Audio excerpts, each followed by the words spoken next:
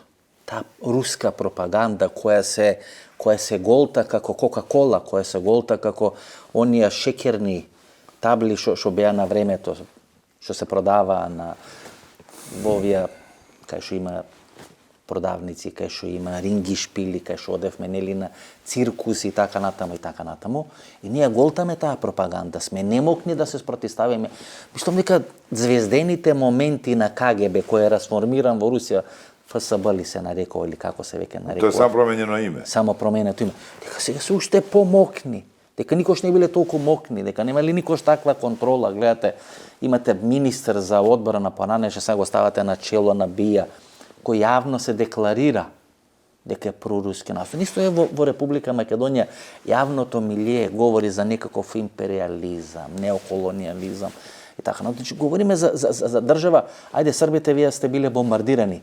Nije sme bile napraveni, kako država 91. godina, so pomoćno Sjedinjenih Amerikanske državi. To antizapadno raspoloženje, antizapadno čustvo je stravično. Nemate kako da se sprotistavite.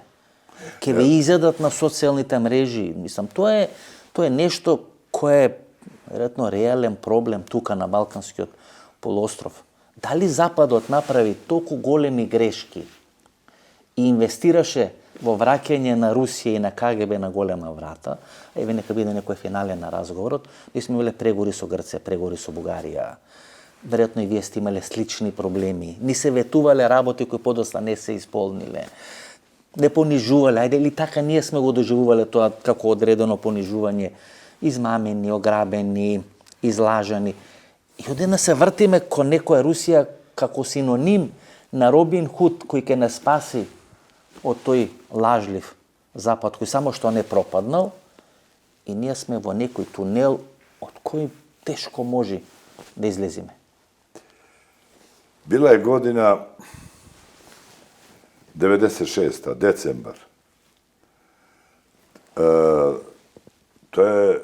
Govorimo o onim čuvenim, neponovljivim, velikim i slavnim tromesečnim demonstracijama koalicije zajedno ovde protiv režima Slobodana Miloševića. Toga dana Vesna Pešić, Zoran Đinđić i ja predvodili smo kolonu od oko 200.000 demonstranata. I prolazili smo pored američke ambasade. Duže, valjda od sat vremena. Odjekivali su povici USA, USA, USA.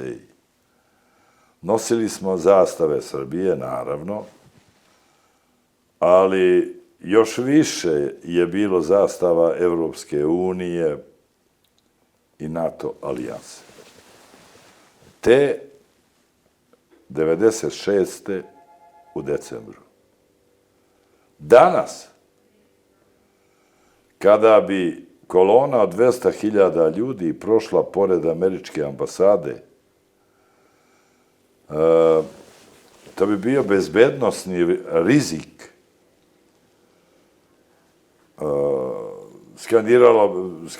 Povici mržnje bi bili naravno prisutni, ali bi jednostavno postojala mogućnost i napada na samu ambasadu. Šokantno, ne od gubitka Kosova, nego od pada Slobodana Miloševića, pa sve do današnjeg dana, u Srbiji se neprekidano sprovodila KGB-ovska udbina, lobotomija nad narodom. Naprosto, istina o 90-im je sklanjana, o zločinima, o tome kako je ubijena Jugoslavija. Zločinci su promovisani u heroje, laži su promovisane u istine i došli smo, evo, do tih 84% koji, podržavajući zločin nad Ukrajinom, oduševljeno se nadaju da će Srbija u ovoj podeli sveta, jer spuštena je zavesa za mnogo godina unapred, da se nađe zajedno sa takozvanim državama slobode, demokratije, sreće, a to su Kina, Rusija, Sirija, Iran, Venezuela, i da neće stati na stranu država terora, diktature, pederastije, antipravoslavlja, država bede, a to su države Evrope, Amerika, Kanada, Australija, da ne nabrajam dalje. Eto, dotle smo došli. I ovo go zborite za Srbija. Ja govorim ovo je današnje stanje u Srbiji. A isto to je vo Makedoniji. Znate, samo da smenite Srbija so Makedonija i ovo što kažuvate za Srbija, isto to važi za Makedoniju. Pa zato što je ista propaganda sprovodila lobotomiju. I zbog toga što za mnogo toga je odgovorna kriva Evropska unija. I Sjedinjene Američke Države.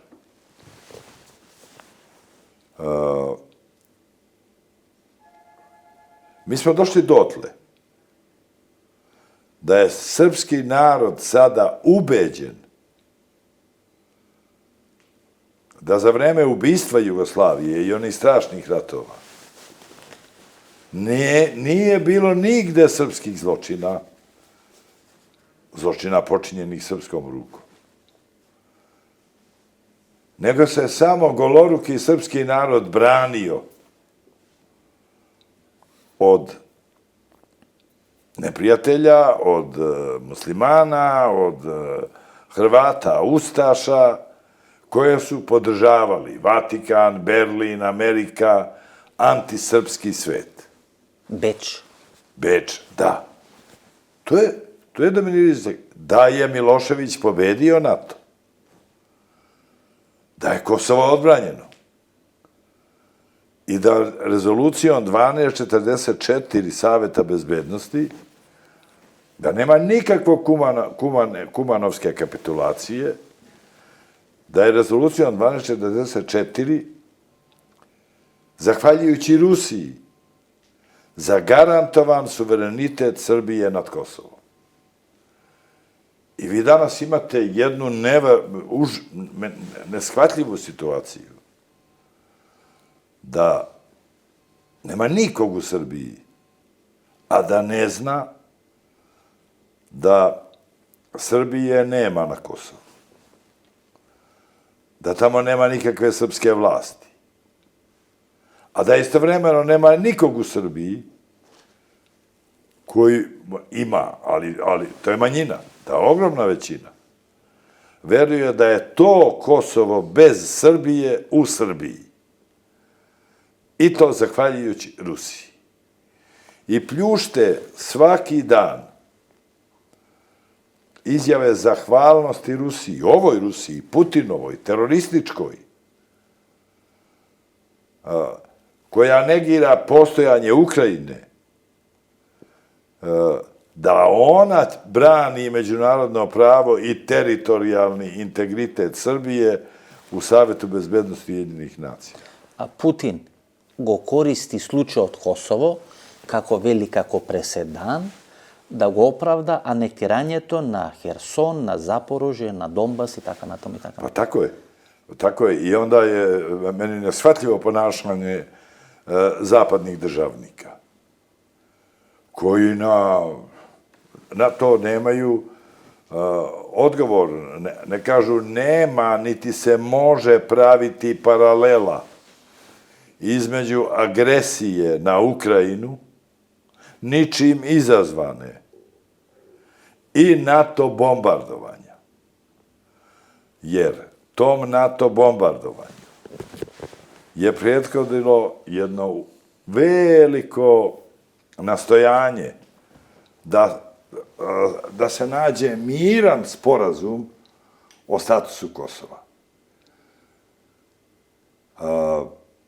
Tom NATO bombardovanju, što ja ne znam iz kojih razloga, ne spominju ni u Vašingtonu, ni u Briselu, ni u Parizu, ni u Londonu. Prethodile su nekolike rezolucije Saveta bezbednosti, sve uz saglasnost Rusije, u kojima je Srbija opominjana da bi moglo da dođe do primene 7. poglavlja Povelje Ujedinjenih nacija, po kojemu je dozvoljena međunarodna upotreba sile protiv države koja bude okvalifikovana kao razbojnička država, ukoliko ne prekine teror nad kosovskim Albancima. Srbija je pogazila sve te rezolucije. Uprkos svemu tome, U Rambujeu su vođeni pregovori. Nuđeno je. Ja sam tada bio praktično šef diplomatije. Žrtvovao sam status opozicionog simbola i borca protiv Miloševićevog režima, da uđem u tu vladu, da pokušam da se dođe do sporazuma, da se spreči NATO bombardovanje i da Kosovo zaista bude zadržano u granicama Srbije, odnosno tadašnje Srbije i Crne Gore. Ponuđen je sjajan sporazum u Rambujeu. Ponudili su ga Sjedinjene države, ispred Evrope Boris Petrić, ispred današnji ambasador u Beogradu Hill, ispred Amerike, i Boris Majorski ispred Rusije. Po kojemu je Srbiji nuđeno da zadrži na Kosovu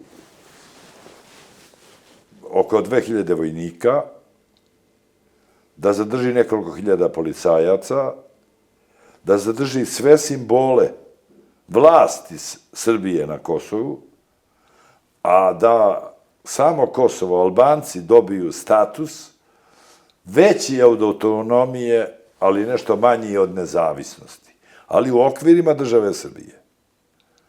I da uđu trupe NATO-a, da razoružaju UČK, da razoružaju albanske paravojne, srpske paravojne, razbojničke, mafijaške grupe i bande, zadrže se 2-3 godine i povuku.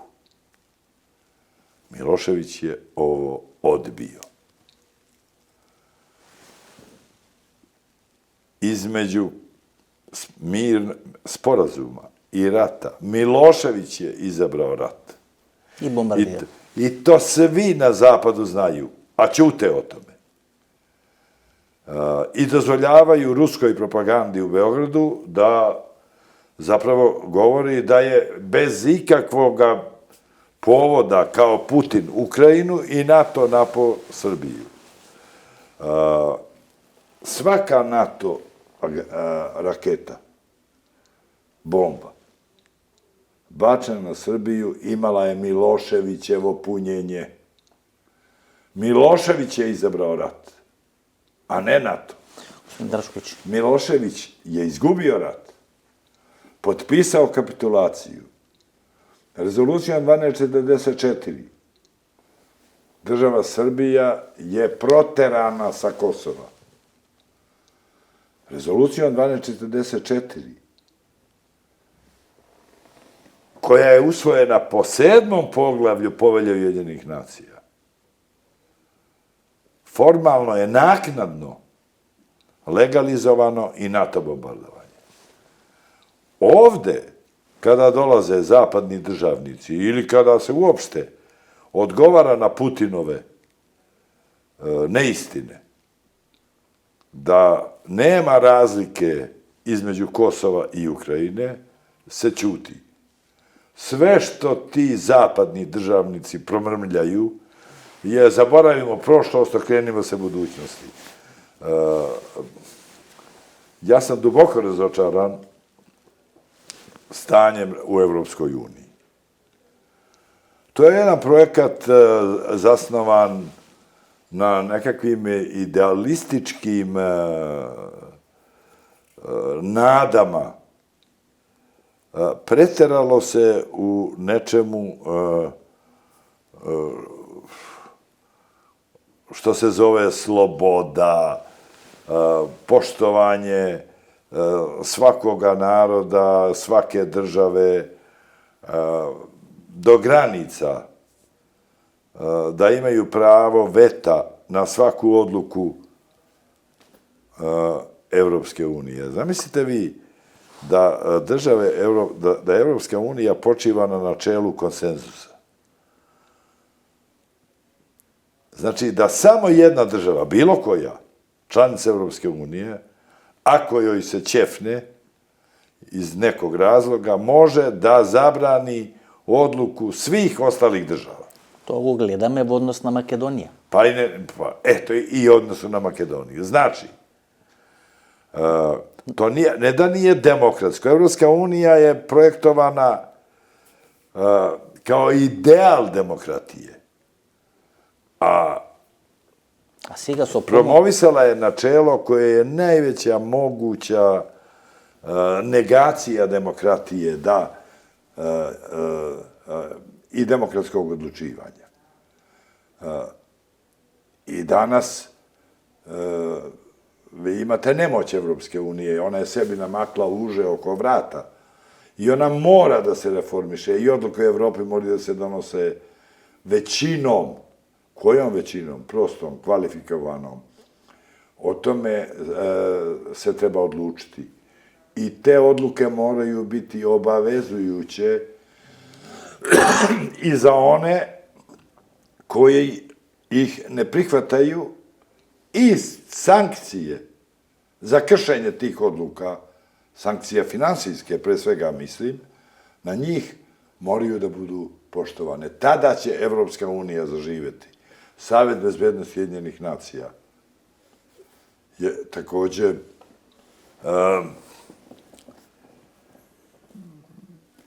jedno besmisleno telo.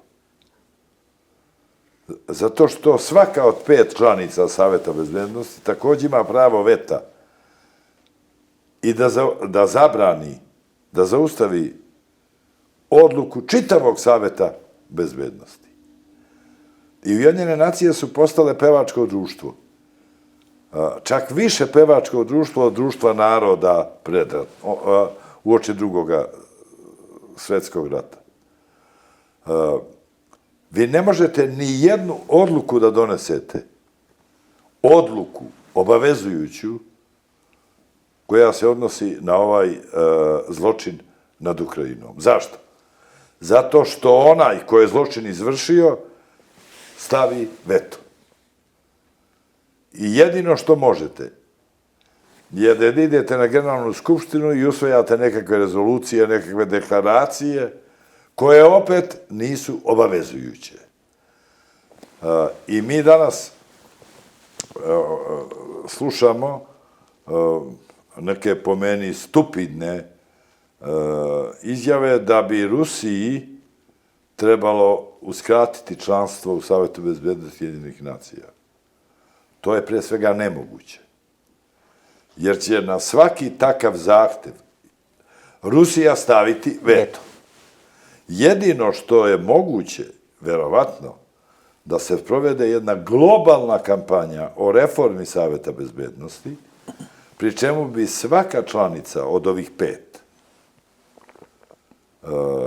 sa pravom veta, Amerika, Francuska, Kina, Rusija i Britanija, zadržale pravo veta, ali bi to pravo veta bilo obavezujuće, dejstvujuće, samo ako ga podrže još najmanje 2 članice sa pravom veta. Da se uvede sistem većinskog odlučivanja i među ovom 5. Sad zamislimo da krene jedna globalna kampanja u ovome smeru. Možemo da pretpostavimo prve reakcije. Zapadne zemlje, Amerika, Francuska, Britanija bi sigurno ovo podržale. Zbog pritiska svog javnog mnjenja koje je demokratsko. Rusija bi istakla veto. A Kina bi, kojoj odgovara rusko veto, ali joj ne odgovara baš ni otvoreni sukob sa Zapadom, pribegla tome da bude uzdržana. No vremenom, uz snažnu propagandu, verovatno bi i Rusija konačno morala da prihvati reformu Saveta bezbednosti Ujedinjenih nacija, jer bi i njoj u nekim situacijama ta reforma u budućnosti mogla da odgovara. Gospodin Drašković, 70 minuti razgovarаме. Одлично интервју. Ви благодарам. Многу среќа, многу здравје. И во некоја следна прилика na nekoj povedri temi se nadejam tukaj na nekoja sredba intervju u Belgrad. Hvala mnogo. Hvala i vama i nada je posljednja luka koja nam je preostala. Nada da mora biti bolje uz strah da ni naše dno nema dna. Se nadam da nema da bide taka. Hvala mnogo, mnogo sreće se gledame. Hvala.